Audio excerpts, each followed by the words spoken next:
Buenos días. Hoy día vamos a hablar sobre los síndromes mielodisplásicos. Yo soy Damaris Riquelme, residente de tercero. Bueno, como hoja de ruta vamos a hablar un poco de introducción, epidemiología, algo de patogenia, la clínica, el estudio, los criterios diagnósticos, clasificación y pronóstico y algo de tratamiento. Bueno, como introducción, ¿qué son los síndromes mielodisplásicos? ¿Qué uno entiende por un síndrome mielodisplásico? Es un desorden clonal de la célula madre hematopoyética y que se presenta como clínicamente como una citopenia. ¿Y esto por qué se debe? Porque hay una hematopoiesis inefectiva, hay displasia de una o más líneas, y que generalmente es la mieloide y una tendencia variable a evolucionar a leucemia mieloide aguda. ¿Por qué hay una tendencia a evolucionar a leucemia mieloide aguda? Ya que estas células progenitoras hematopoyéticas, que sería la célula troncal, tiende con el envejecimiento normal a preferir la línea mieloide, y esta célula a lo largo de los años, del tiempo, presenta múltiples cambios y múltiples noxas que ven afectada tanto su epigenética como su genética también, y esto puede provocar de que estas células finalmente sean normales pero no funcionantes, ¿ya? O sea, finalmente puede haber que tengamos que no tengamos anemia, por ejemplo, que no tengamos linfopenia, pero sí tengamos una alteración a nivel de los genes de estas células madre.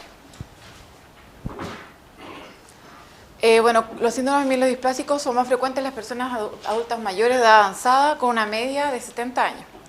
El 25% de los pacientes ya son diagnosticados después de los 80 y una incidencia anual de 3 a 5 casos por 100.000 habitantes.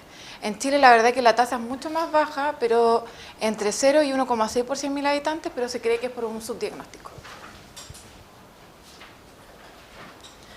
Bueno, como patogenia, como les dije, es un proceso clonal que se desarrolla a partir de la célula progenitora hematopoyética que se transforma. Y este no es bien conocido, la verdad es que son solamente teorías y no se sabe cuál es el gatillante real que lleva a esta alteración. Hay una reducción tanto de la producción de glóbulos rojos como de linfocitos y un aumento relativo de la producción de células mieloides. Y estas células mieloides generalmente son inmaduras. Y se plantea que hay un límite poco definido entre los cambios fisiológicos, o sea, el cambio fisiológico en el adulto mayor, el envejecimiento de la célula hematopoyética y los síndromes mielodisplásicos. Y la verdad que lo único que los diferencia es que algunos los pacientes diagnosticados con síndrome mielodisplásico presentan clínica. Y la reducción de la producción tanto de glóbulos rojos como linfocitos aumenta y hay un aumento relativo de las células mieloides, como dije anteriormente. Bueno, ¿qué se plantea? Que hay presiones de factores intrínsecos y extrínsecos en estas células hematopoyéticas y que resultan en cambios clonales. Esto también se puede ver más frecuentemente en anomalías genéticas hereditarias, por ejemplo, como en la trisomía 21 o anemia Fanconi, o también en enfermedades hematológicas benignas como la hemoglobinuria paroxística nocturna. Estos pacientes tienden a presentar más a las edades avanzadas síndrome mielodisplásico.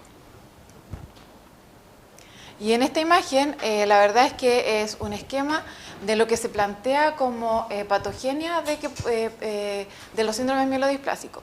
Se dice, bueno, que tenemos una hematopoiesis normal cuando somos jóvenes y se plantea de que hay cambios tanto en el fenotipo como en el genotipo de las células que contribuyen a esta proliferación clonal. O sea, hay una selección de la célula hematopoyética, hay una replicación clonal, o sea, de la misma célula varias veces, pero esta célula tiene alteraciones en su ADN, ¿ya? Y acá se puede ver el chip, que es un término que está acuñado hace poco tiempo y que nos habla de la hematopoiesis clonal de potencial incierto. ¿Ya? O sea, ¿qué quiere decir eso? Que hay una hematopoiesis, es clonal, o sea, de la misma célula hematopoyética, pero esto, al tener esta alteración en nuestra médula, la verdad es que puede o no puede llevar a un síndrome mielodisplásico, ¿ya? Con la senescencia del sistema hematopoyético hay alteraciones, hay células clonales que están replicándose junto con las células normales y finalmente hay una selección y plantean de que debido a esta selección solamente de las células clonales, que son las que tienen las rayitas, llevaría a que solo la célula clonal se replicara y esta produciría las alteraciones y por lo tanto nos produciría el síndrome mielodisplásico. Bueno, ¿qué alteraciones genéticas podemos ver? Más frecuentes son las que están destacadas con negrita, la delección del 5Q, mutaciones de los genes DNMT3A, TET2, ASLX1, TP53 y RANX1. La verdad que estos también se ven mucho más frecuentes en los adultos mayores, a diferencia de las otras que son mutaciones más generalizadas, que se plantean que no son tan gatillantes como estas alteraciones genéticas, que ya hay genes que están reconocidos. Por ejemplo, las mutaciones de los genes de la maquinaria en el empalme del ARN, la disfunción de las telomerasas, la expresión aberrante ausente del microRN o la hipometilación del ADN con hipermetilación concomitante de otras regiones promotoras de los genes. Bueno, como para introducir el tema, vamos a hablar de un caso clínico.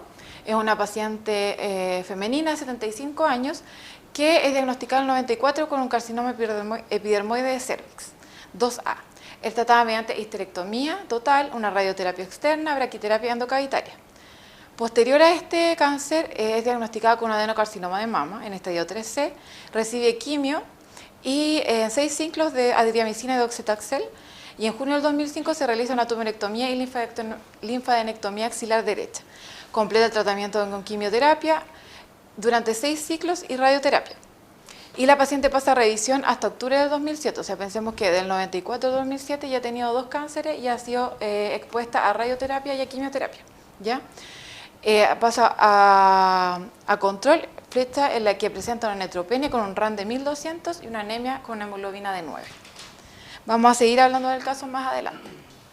Como clínica, bueno, la mayoría de los pacientes son asintomáticos, ¿ya? O sea, nosotros tenemos que ir dirigidamente a buscar una citopenia, la verdad, ¿ya? ¿Y qué encontramos? La alteración del hemograma. Puede haber fatiga y esta es desproporcionada al grado de anemia que puede presentar, y la anemia es la citopenia más frecuente, ¿ya? Las infecciones también se asocian a la neutropenia y a la difusión de los granulocitos, y también pueden haber síntomas sistémicos, pero la verdad es que son súper raros, y puede estar en el contexto de complicaciones asociadas, o sea, otras patologías que se asocian a este síndrome mielodisplásico. También podemos encontrar palidez, petequias y o púrpura, la palidez por la anemia, las petequias y púrpura por la alteración de las plaquetas, la hepatomegalia, esplenomegalia y la linfadenopatía son súper poco frecuentes, y también hay unos síndromes que son manifestaciones cutáneas del síndrome mielodisplásico, pero también son poco frecuentes, como el síndrome de Sweet y el sarcoma mieloide. La verdad es que estos síndromes, como son tan raros, y están más asociados a la leucemia mieloide aguda que al síndrome mielodisplásico, pero como esto es un continuo, ya que los síndromes mielodisplasicos pueden progresar a la leucemia mieloide aguda, también se pueden ver asociados a la mielodisplásica. Bueno, como estudio, inicialmente realizar una BGI, ya buscar dirigidamente. ¿Qué tenemos que buscar? Los síntomas relacionados con la citopenia, como dije anteriormente, la fatiga, el cansancio, la palidez. Se podrían haber síntomas asociados como fiebre, baja de peso, la intensidad de duración de estos síntomas, y se ha requerido transfusiones, ¿ya? ¿Qué antecedentes son importantes? La exposición a tóxicos como el tabaco, el alcohol, arsénico, metales pesados, exposición a fármacos como la quimio, radioterapia, como nuestra paciente, antibióticos, inmunosupresores, también factores de crecimiento hematopoyético, o historia familiar de enfermedades tanto hematológicas congénitas como neoplasia hematológica, ¿ya? ¿Qué estudiamos? Se estudia tanto sangre periférica como médula ósea, ¿ya? En sangre periférica, ¿qué vamos a solicitar? Un hemograma completo, con recuento de reticulocitos, un frotis de sangre periférica. ¿Para qué? Para ver el recuento porcentual diferencial, ¿ya? Y tenemos que, ojalá idealmente, una fórmula normal debería tener más de 200 leucocitos, para que sea como adecuada la interpretación de este frotis. Una valoración de los rasgos de la mielodisplasia, como la diseritropoiesis, la disgranulopoiesis o la distrombopoiesis, que esto la verdad que son alteraciones de laboratorio que se ven al microscopio, que la verdad es que no las quise poner porque la verdad es que eran muy específicas. Y también buscar causas secundarias de citopenia, o sea, siempre este más que nada es un diagnóstico de descarte, ¿ya? ¿Por qué? Porque aunque puede tener una frecuencia mayor en nuestros adultos mayores, siempre hay que descartar si hay alguna deficiencia, por ejemplo. Deficiencia en otros. Sí. Y bueno, ¿qué pedimos para ver o buscar como las causas secundarias? Un test de Coombs. Eso es para ver si tenemos una anemia hemolítica, una LDH, niveles séricos de vitamina 2 y ácido fólico, sideremia, ferritina, transferrina, o sea, todo el estudio de anemia ferropénica, niveles séricos de eritropoyetina, función hepática, renal y tiroidea, las serologías básicas de hepatitis B y C y VIH, y un perfil básico de autoinmunidad, el ANA y el factor reumatoide.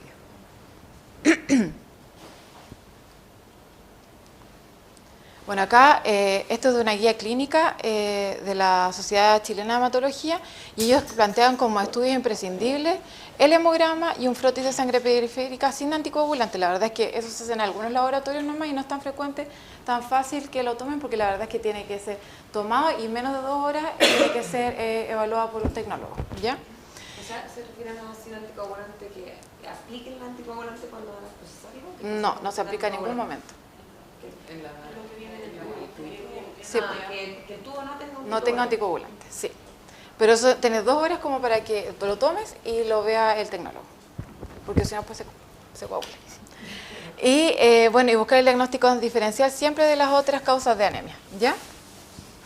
¿Y qué recomiendan también? Bueno, acá hablan de la fosfatasa alcalina granulositaria, un estudio de hemoglobinuria paroxística nocturna o de hipoplasia de la médula ósea. La verdad es que esto es más como de subespecialidad de hematología. Bueno, ¿qué vamos a encontrar en este estudio? Bueno, vamos a buscar la anemia, que es muy frecuente. El BCM puede ser normal, puede tener una distribución que puede ser aumentada ya que haya anerocitosis con una concentración de hemoglobina normal. Podemos ver leucopenia, donde los neutrófilos mayormente son inmaduros. Puede haber mielocitos, promielocitos, mieloblastos y también blastos. Siempre en el síndrome mielodisplásico los blastos tienen que ser menor al 20%, ya que son mayor es una leucemia. Trombocitopenia, un 25% se puede ver y es raro verla de forma aislada, y la pancitopenia ya puede estar hasta en un 50% de los pacientes. En el estudio de médula ósea, ¿qué es imprescindible? Un aspirado medular y una biopsia medular. La verdad es que inicialmente deberíamos realizar un aspirado medular, y si que este no es categórico, no nos da un diagnóstico certero, deberíamos tomar una biopsia de médula ósea. Y ahí, ¿qué buscamos? La verdad es que buscamos que haya mielofibrosis, por ejemplo, que haya mayor cantidad de células inmaduras, más que nada del linaje mieloide, o sea, de las plaquetas, de los glóbulos rojos y de los leucocitos. Ya, bueno, vamos a ver, claro, los blastos menor de 20% y se requiere 500 células en el aspirado, y puede estar deteriorada la moderación mieloide, como dije anteriormente. Y el porcentaje de precursores granulocíticos es variable, pero con mayor frecuencia disminuye más que aumenta. Bueno, siguiendo con el caso clínico, la paciente es ingresada al servicio de oncología médica para completar estudio. Se hace análisis microbiológico, que son negativos, y en las pruebas de imagen no se objetiva que haya una recidiva de su enfermedad, tanto del cáncer de mama como su cáncer de cervix que tenía anteriormente. Y es diagnosticada mediante aspirado de médula ósea, un síndrome mielodisplásico, con anemia refractaria con exceso de blastos, que esto vamos a verlo más adelante, que es una clasificación que hace con sideroblastos en anillo secundario, ¿ya? O sea, la paciente tiene un síndrome mielodisplásico. Bueno, como criterios diagnósticos vamos a encontrar los cambios cuantitativos, que son inexplicables en uno o más elementos. O sea, podemos tener una hemoglobina menor de 10, un recuento de neutrófilos menor de 1800 y unas plaquetas menor de 100.000. Uno de estos 3 tiene que verse alterado para hacer diagnóstico, ¿ya? Y una evidencia morfológica de una displasia significativa. Más de 10% de los precursores eritroides de granulocitos, de megacarocitos, en la inspección tanto de la biopsia de médula ósea como el frotis de médula ósea. Y hay que buscar, o sea, hay que descartar que haya otra causa de displasia. Y un blasto de menor de 20%. Con estos 3 criterios, o sea, uno de los primeros, el segundo y el tercero, hacemos diagnóstico. Hay diagnósticos diferenciales de los síndromes mielodisplásicos. La verdad es que son citopenias que están como en este continuo de entre el síndrome mielodisplásico y la leucemia mieloide, y también entre los subtipos de síndrome mielodisplásico. Aquí se habla de la citopenia hepática de importancia determinada, que son citopenias inexplicables. La verdad es que existe todo el estudio, y tampoco encuentras que haya un trastorno clonal en las células hematopoyéticas al aspirado de la biopsia, por ejemplo. Y está también la hematopoiesis clonal de potencial indeterminado, que aquí sí hay una mutación clonal, pero esta no provoca alteraciones a nivel del cambio del hemograma, por ejemplo. Y también está la citopenia clonal de importancia indeterminada, que aquí hay citopenia sin explicación clínica significativa. Hay también una mutación clonal, pero no cumple los criterios que fueron definidos para el síndrome mielodisplásico. Bueno, como diagnósticos diferenciales, siempre tener presente la leucemia mieloide aguda, que tiene o sea, que puede tener una relación con los síndromes mielodisplásico, la leucemia mielomonocítica crónica, y más raro ya es la anemia plástica, mielofibrosis, infecciones por VIH, estado nutricional deficiente, que eso sí lo podemos encontrar, o también tenemos que ver medicamentos que pueden estar asociados que nos pueden provocar citopenia. Bueno, como la clasificación, hay dos clasificaciones, la más usada es la de la OMS, que es la última. Se hablan de los síndromes mielodisplásicos con displasia de linaje único, con displasia multilínea, con sideroblastos en anillo, con la delección del cromosoma 5Q, o con exceso de blasto y clasificables que no está en ninguna de estas alteraciones. Estos diagnósticos la verdad es que se hacen todos con el aspirado de médula ósea, la biopsia de médula ósea, ya que son alteraciones que se ven al hacer un cariotipo más que nada de estas células, ¿ya? Y la FAP las clasifican a citopenia refractaria con displasia unilineal o multilinaje, la anemia refractaria con sideroblastos en anillo y la anemia refractaria con exceso de blastos. La verdad es que se parecen bastante, pero la que se utiliza es esta, la de la OMS. Bueno, para el pronóstico hay un índice que es un score pronóstico en que se puntúa de acuerdo a las características clínicas del paciente.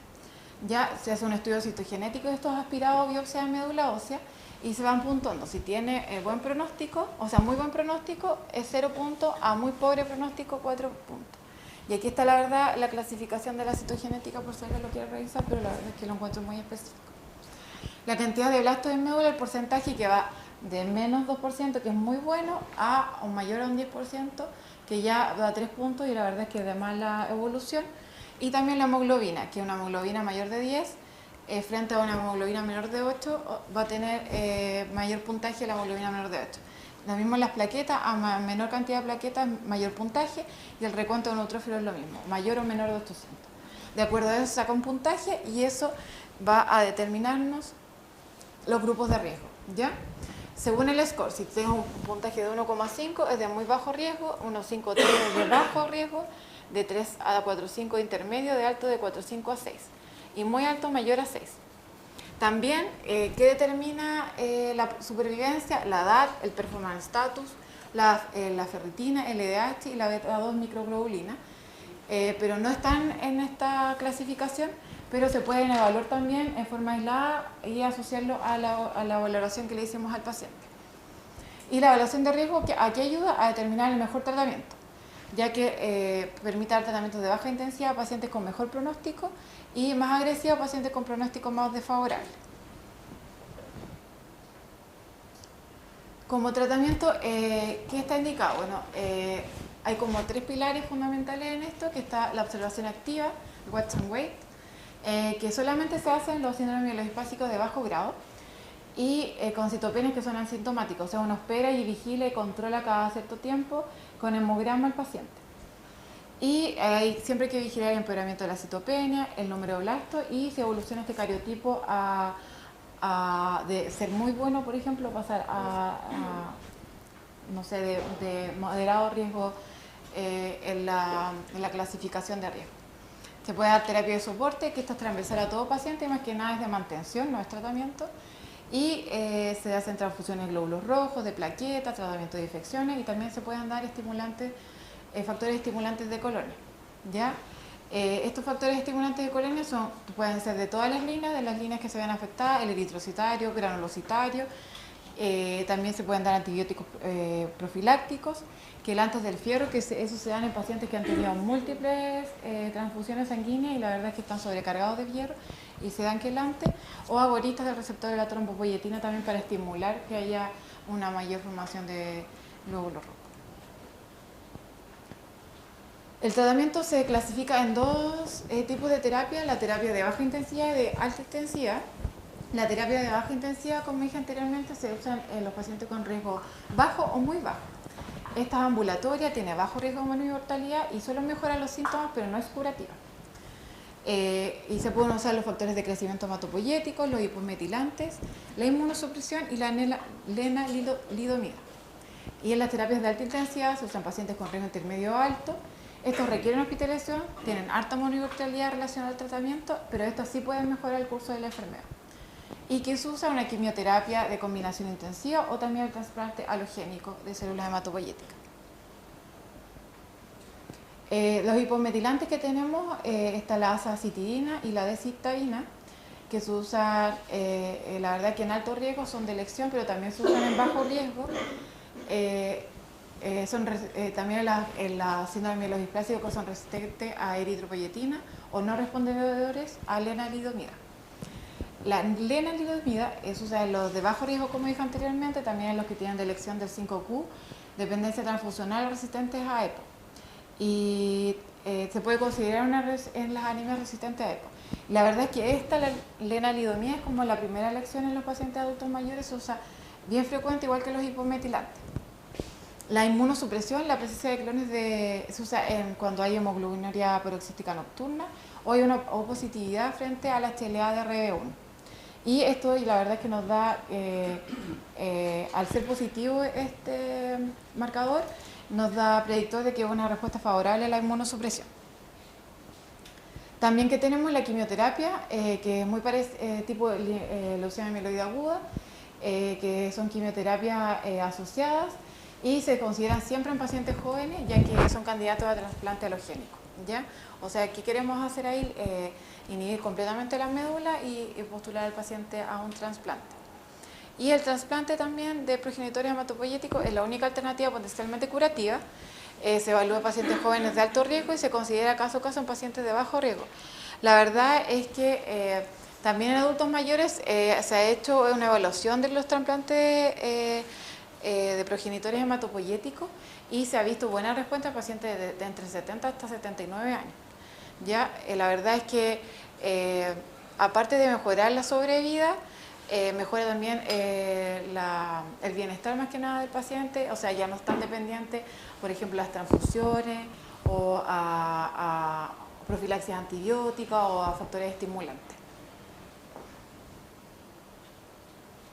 Bueno, ¿y qué se sabe del tratamiento en el adulto mayor? Se propone la necesidad de la vejiga a todos los pacientes adultos mayores previo al tratamiento y se ha visto que el Minimental y el CPPB pueden ser predictores de mortalidad en estos pacientes. La verdad es que no hay nada definido así como categórico, pero los autores de este paper plantean de que estos dos tests podrían dar un performance como definitorio en el paciente y ayudarnos a tomar una decisión frente al tratamiento, ya que estos predicen mortalidad frente a una quimioterapia de inducción.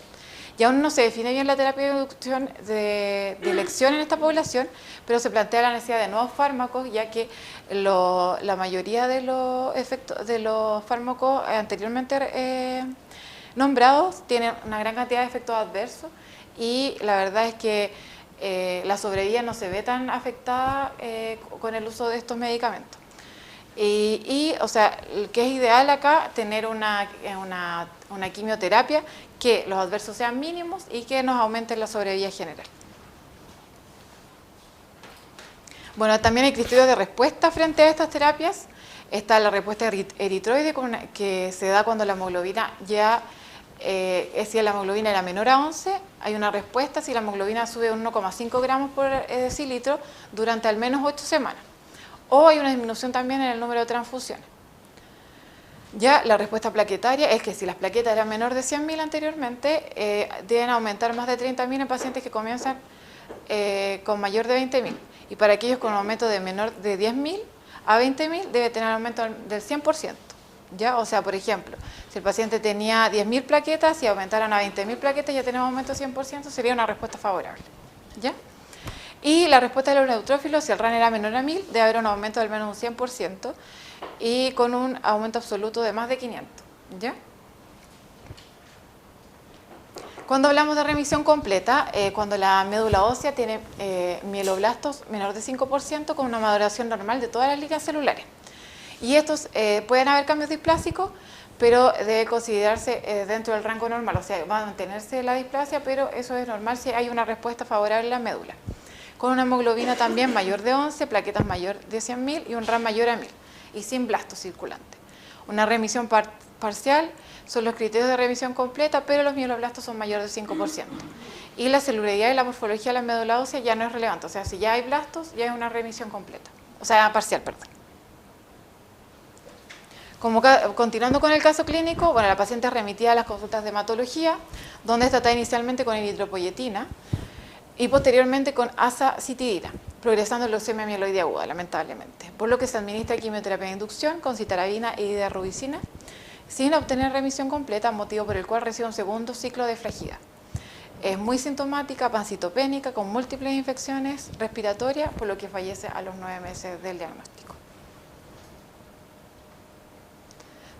Bueno, aquí la verdad es que, como quería hacer una conclusión del tema, la verdad es que me di cuenta que el tema uno debería sospecharlo siempre, y más en nuestros adultos mayores, que siempre van a encontrar una anemia o alguna citopenia en su hemograma, y la verdad es que al realizarle el estudio completo, buscar las causas secundarias y descartar estas causas secundarias, siempre hay que sospechar en el síndrome mielodisplásico, porque la verdad a lo mejor no es tan frecuente en nuestra población, pero más que nada porque está subdiagnosticado. Entonces, nosotros como geriatras yo creo que igual es una responsabilidad de como de nuestra especialidad tenerlo presente y diagnosticarlo.